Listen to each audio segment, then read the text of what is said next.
जय हिंद all my dear students. आपके सामने मैं फिर हाजिर हूँ आपके लिए करंट अफेयर लेके।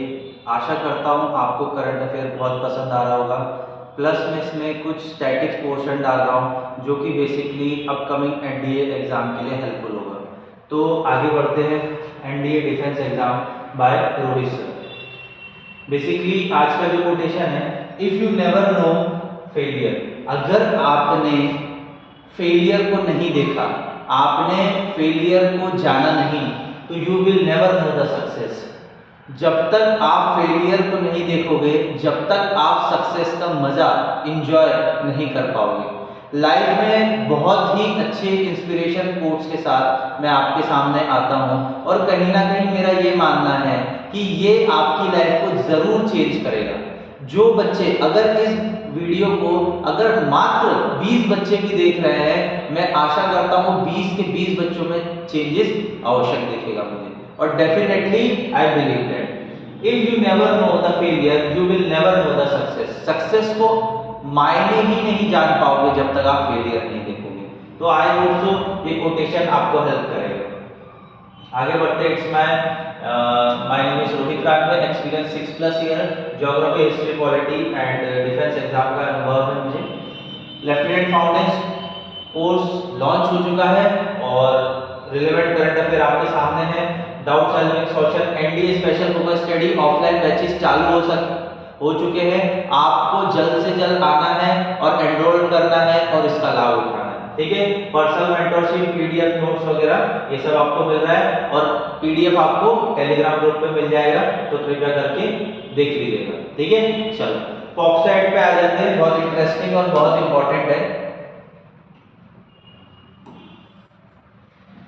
POCSO act. The ministry of women and child development has informed the Lok Sabha that protection of children for sexual offense, POCSO का फुल फॉर्म याद रखना है, protection of children from sexual offence act 2012 कब लाया गया था? 2012 में। Is one the crucial legislative enacted by the government protected the child from the sexual offence. Child basically उनको बोला जाएगा जो कि 12 साल की उम्र से कम है। ठीक है, उनके साथ सेक्सुअली एक्टिविटी जो नाइटी अमानवीय हरकतें लोग करते हैं, तो उन्हीं के लिए ये लेके आया गया। हम लोग रिसेंट में भी काफी सारे केस देख चुके हैं, वुमेन मतलब गर्ल्स के साथ जो 6 साल 8 साल 10 साल की बच्ची उनके साथ रेप्स, तो पॉक्सो एक्ट के अंदर लाया जाता है। The UN conservation of right of child in 1992 में हमने UN conservation of right child इस पे भी डिस्कस किया हुआ है। The act of define the children as person below the age of 18 year.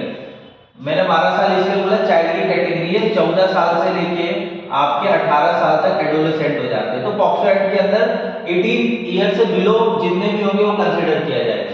The act provide punishment as per the gravity of offence. जिस तरीके का गुनाह होगा उसी तरीके से सजा मिलेगी। ठीक है, अप टू अंटिल डेथ भी मिल सकता है। The government of India has also notified POCSO rule 2020। POCSO rule भी गवर्नमेंट ऑफ इंडिया ने 2020 में लेके आया। जेंडर न्यूट्रल नेचर है इसका, बेसिकली मेल फीमेल किसी के साथ भी सेक्सुअल अब्यूज हुआ है उसको एक्ट में डाला जाएगा। Act recognize both girls and boys can be victim of sexual abuse that says the crime regardless of the gender और द विक्टिम। क्राइम कोई भी मेल फीमेल देख के नहीं करता है, जिसको अगर हवस है तो वो बच्चा चाहे लड़की हो चाहे लड़का हो उस तरीके का ऑफेंस करेगा। This is the line the principle that all children have the right to protection from the sexual abuse। ये जेंडर न्यूट्रल इसलिए रखा गया है क्योंकि सबको राइट है, चाहे लड़का हो चाहे लड़की, कि वो प्रोटेक्शन मिले उसे सेक्सुअल अब्यूज से। Exploitation and the law should be discriminate based on the gender. ये लॉ डिस्क्रिमिनेट नहीं करता है किसी भी जेंडर से। आगे बढ़े, पॉक्सो एक्ट के और प्रावधान देखते हैं।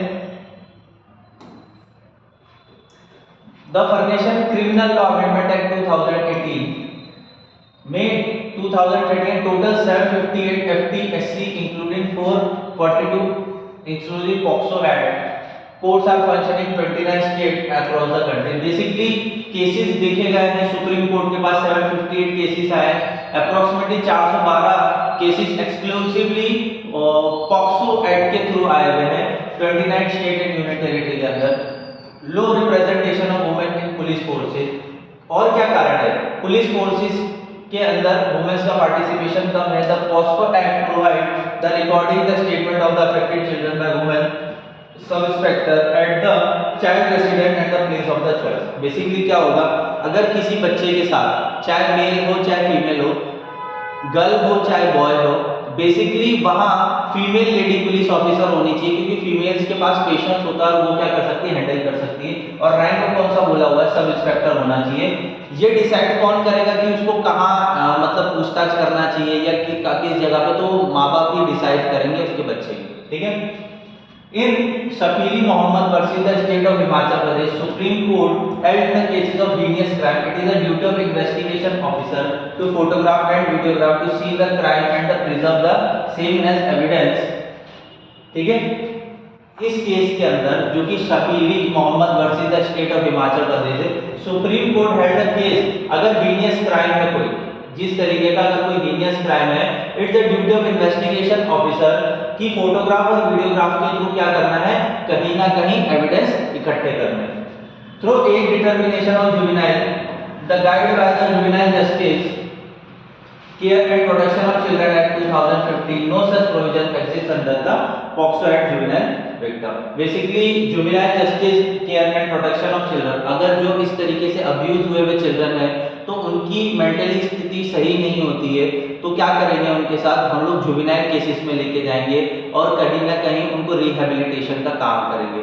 तो कहीं ना कहीं पॉक्सो एक्ट इस चीज की बात करता है, ठीक है। पीडीएफ आपको मिल जाएगी टेलीग्राम ग्रुप पे। Pantone unveil is the colour of the year of 2014, ठीक है। Basically colour of the year for 2024 amid the backdrop of the global conflict and the previous stress, Pantone has unveiled the color of the year 2024 peach fuse। ये देखिए ये है colour, तो किसने colour unveil किया है, Pantone unveil the colour of the year. Basically 2024 के अंदर कलर ऑफ द ईयर किसने डिसाइड किया, पेंटोन अनवील, ठीक है। लॉरियस प्रिज्म है vice president of the Pantone colour institute, ठीक है। कौन है, Laureus Prisman, Vice President of the Pantone Color Institute, emphasize the color of the significance and the community coming together। Basically colour का importance बताया गया है। ये कलर आपको कहीं ना कहीं which is claim symbolize human compassion and the connection। ये कलर आपको क्या बता रहा है, the connection between the humans and the compassion between the humanity, ठीक है। तो कहीं ना कहीं मानवता का सिंबल है ये, और ये कलर ऑफ द ईयर बना गया है, याद रखना, पूछा जा सकता है। पोस्टल बैलेट एंड ईवीएमएस, ठीक है, बहुत इंपॉर्टेंट है, इलेक्शन आने वाला है मोदी जी का 2024 में, ठीक है। उसलिए what are the postal ballots and the journey of EVMs. सबसे पहले पोस्टल बैलेट क्या होता है, सब as the voting option for service voter, absent voter such as those above 80 year, individual with benchmark disability और दोज अफेक्टेड बाय द कोविड-19 voter on election duty and election under the privilege reservation. Postal ballot उन लोगों के लिए रखा जाता है basically जैसे आर्मी में या डिफेंस फोर्सेस में है, पुलिस में है, या कोई इलेक्शन की ड्यूटी कर रहा है, तो उस समय तो वो वोट नहीं डाल सकता। बिलो 80 अबव वो वहां वोट नहीं डाल सकता, तो उसके बिहाफ में कोई वोट डालेगा, उसे हम क्या बोलते हैं, postal ballot system. Eligible individual after completing the necessary form receiving the postal ballot, returning officer RO, कौन, returning officer through the mail और in the case of election duty voter at the facility centre.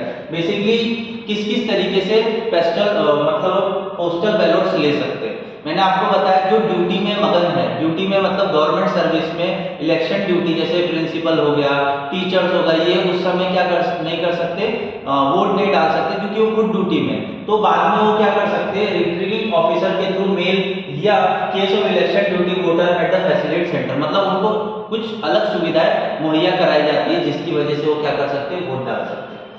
After voting is over, EVM and the voter verify, इसका देख लेना, EVM EVM voter verify paper audit and trial, VVPAT का full form क्या है, पूछा जाता है। Voter verifiable paper audit trial, ये क्वेश्चन पहले भी पूछा गया है, तो आशा करता हूं आगे भी पूछा जाएगा। Voter verifiable paper audit trail are the escorting back to collection and receipt center where they are stored in the strong room। Basically यहाँ से जो पेपर निकलता है उसको स्टोर किया जाता है, ठीक है। चलो आगे देखें, ये देखो इस तरीके का दिखता है कुछ। यहाँ आपके पार्टीज के नाम लिख रहे हैं, आपको प्रेस करना है, ऐसे रिसीव निकलेगी विद इन सेकंड्स के अंदर, और उस तरीके से वीवीपैट काम करता है। चलो, voter verified paper audit trail. VVPAT is an independent verification printer machine attached to the electronic voting machine is allowed the voting voter verify their vote has gone to candidate. Basically यहाँ से जब वो दबाएंगे किसी party पे तो यहाँ से रिसीव निकल के आएगा, यहाँ दिखेगा आपने किस पार्टी को वोट किया है। When a voter presses a button EVM, a paper slip printed through the VVPAT slip निकलेगी। The slip contains the poll symbol and the name of the candidate to the verify his choice। मतलब वो देखेगा कि सच में आपने vote किया है कि नहीं। VVPAT machine can be accessible by polling officer only। इस मशीन को कौन ऑपरेट करेगा? Only and only polling officer। Increasing the existing VVPAT verify rate, the order of Supreme Court increasing the existing VVPAT verification 1 to 5 random KVL पर assembly constitute the segment. Basically supreme court ने भी order दिया है, इसमें कोई ऐसी mistake तो नहीं है या कोई चालसाजी तो नहीं करी जा सकती है, तो कभी इस पे वीडियो बनाएंगे कि काम कैसा करता है कैसा नहीं करता है। क्योंकि बेसिकली क्या हो, ये किसी टेक्नोलॉजी या किसी ऐसी चीजों से नहीं जुड़ा हुआ है जिसे इसे हैक कर दिया जाए। ठीक है, तो आपको समझना पड़ेगा सुप्रीम कोर्ट ने इस पे संज्ञान लिया हुआ है। अब आ जाते हैं सबसे पहले एनिमल सेल। ये साइंस का सबसे इंपॉर्टेंट चैप्टर है, और एनिमल सेल कहीं ना कहीं एनडीए वाले स्टूडेंट घोट के पी ले। ठीक है, एनडीए वाले स्टूडेंट क्या करेंगे? घोट के इसको पिएंगे। एनडीए वाले रट लो, आगे वाले एग्जाम में डेफिनेटली आएगा। एनिमल सेल का मतलब क्या होता है? Animal cell is a type of eukaryotic cell. मैंने पहले ही बताया था, हमने प्लांट पढ़ा था, वो प्रोकैरियोटिक सेल था। ये क्या है? Eukaryotic cell. Legs of cell wall and has a truth. मतलब इसमें क्या नहीं मिलेगा? सेल वॉल नहीं मिलेगा। तो सेल वॉल किसमें मिलेगा? सेल वॉल किसमें मिलेगा आपको कमेंट करना है। ठीक है, has a true member bond and nucleus along the other cellular organs. Basically जो एनिमल सेल है उसके अंदर सेल वॉल नहीं पाया जाता, और कौन सी टाइप का सेल होता है? Eukaryotic cell. Animal cell are generally smaller than the plant cell, छोटा होता है। Another defining character is irregular shape. इसका कोई शेप ढंग का नहीं होता है, वो किसी भी तरीके का हो सकता है, due to the absence of cell wall. इसके अंदर सेल वॉल नहीं होता है। अब सेल वॉल नहीं होगा तो इसका शेप डिफाइन नहीं। फिर आ जाते हैं सेल मेम्ब्रेन होता है, a thin semi permeable membrane layer of lipids. भाई इसका जो सेल मेम्ब्रेन होता है वो किसका बना होता है? Lipids and proteins. लिपिड्स मतलब कहीं ना कहीं फैट का, सराउंडिंग द सेल। बेसिकली जो सेल मेम्ब्रेन है किसका बना होता है? लिपिड्स और प्रोटीन का। Its primary role is to protect the cell from the surrounding. इसका प्राइमरी रोल क्या है? प्रोटेक्ट करना है सेल को सराउंडिंग में से। ठीक है, चलो अब आ जाते हैं nucleus.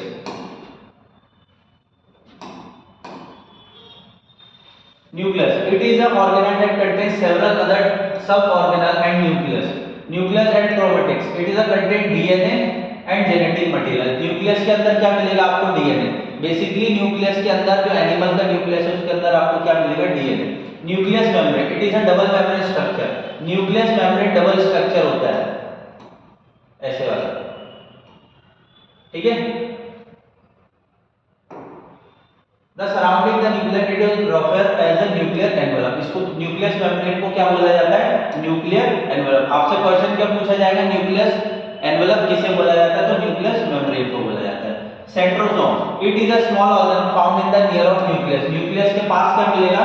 Centrosome, which has a thin center and the radiating tubules. The centrosome are the microtubules are produced। Basically क्या होता है कि सेंट्रोसोम आपको बेसिकली न्यूक्लियस के पास मिलेगा, और ये थिन, ठीक है, थिक होता है मतलब मोटा होता है, और क्या होता है? ट्यूब्यूल्स के पास में होता है। नेक्स्ट आ जाइए, lysosome. They are round organelles surrounding by the membrane and comprising digestive enzyme which help to digestion, excretion and the cell renewal process। Lysosome सीधी सी बात है, जो डेड सेल होते हैं उसको चबाने और खाने का काम करता है। आपको बस इतना ही याद रखना, हमने प्लांट सेल में बहुत अच्छे से देखा हुआ है। ठीक है, लाइसोसोम का काम क्या है? They are round organic surrounded by membrane and comprising digestive enzyme। ये क्या करता है? डाइजेस्टिव एंजाइम का काम करता है। ठीक है, चलो आगे देखें। Cytoplasm. It is a jelly like material which contain a cell organelle enclosed with the cell and membrane। Cytoplasm कहाँ मिलेगा आपको? सेल मेम्ब्रेन के अंदर। कहाँ मिलेगा? सेल मेम्ब्रेन के अंदर। उसके बाद आ जाइए Golgi apparatus, a flat smooth layered organelle which locate near the nucleus involved manufacturing storing, packing and transporting the particles through the cell. Golgi apparatus का काम क्या है? Basically transporting the throughout the cell, मतलब घूमने का काम है किसके अंदर? ऑर्गेनल सेल के अंदर। ठीक है, यहाँ तक चीजें समझ में आ गई? I hope so. कोई भी डाउट हो पूछ सकते हो। थोड़ा सा फास्ट इसलिए जा रहे हैं क्योंकि हमने इसमें काफी सारी चीजें प्लांट सेल में देखी। ठीक है, चलो माइटोकॉन्ड्रिया देखेंगे, पावर ऑफ द सेल बोला जाता है, ये तो आपको बेसिकली पता ही होगा। They are the spherical rod-like and double membrane. They are the powerhouse of the cell and play important role in the releasing energy. ठीक है, राइबोसोम देख लेते हैं। Small organelle made of RNA rich. Ribosome किसका बना होता है? RNA का बना होता है। और cytoplasmic granules, they are the statue of protein synthesis. Ribosome किसका बना होता है? प्रोटीन सिंथेसिस का बना होता है। और बेसिकली उसके अंदर क्या होता है? RNA rich cytoplasmic granule। ठीक है, endoplasmic reticular ER। This cellular organelle compares the thin winding network membrane sac organelle from the nucleus. Nucleus से कनेक्ट होता है कौन सा? Endoplasmic reticulum. Vacuole, a membrane bound organ present inside the cell involved the maintaining cell, storing water, food, waste, etc. Vacuole का काम क्या है? Storing water, food, waste, etc. और ये मेंटेन क्या करता है? Shape of the cell, vacuole का। Nucleopore, they are the tiny hole present in the nucleus membrane which are involved in the movement in nucleic acid protein across the nuclear membrane। न्यूक्लियोपोरस का काम क्या होता है? Present होता है किधर? Nuclear membrane में, और इसका काम होता है मूवमेंट ऑफ न्यूक्लिक एसिड और protein across the nuclear membrane. Nucleopores का काम क्या है? इतना से। ठीक है, आई होप सो चीजें समझ में आ रही होगी। इस तरीके का सेल दिखता है, बाय जो इसका फोटो है देख लो, अच्छे से समझ लो। डायग्राम मैंने इसलिए रखा हुआ है क्योंकि समझ में आ जाए। एनसीईआरटी पढ़ना बहुत इंपॉर्टेंट है। सबसे पहले न्यूक्लियस, यहाँ क्या मिलेगा आपको?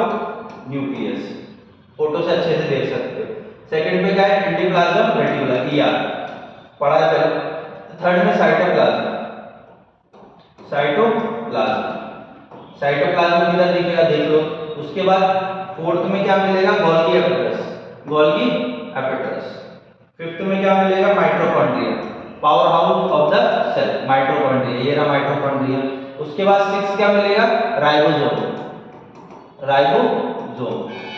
ठीक है, राइबोसोम इस तरीके से दिखता है। उसके बाद मिलेगा लाइसोसोम। उसके बाद आपको मिलेगा DNA, इसके अंदर क्या होता है?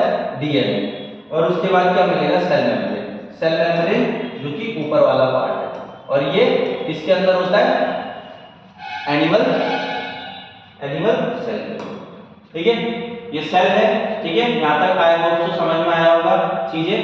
तो बेसिकली जल्द से जल्द जुड़ जाइए होम फिनिक्स लर्निंग एकेडमी से, और मेरा बैच स्टार्ट हो चुका है। आपको मुझसे पर्सनली मिलना है तो मिल जाइए, कहाँ? ओटला में, और ये कॉन्टैक्ट नंबर है। Thank you for watching. आपको अच्छा लगा हो तो लाइक और शेयर जरूर करिएगा, और थैंक यू ऑल। ठीक है।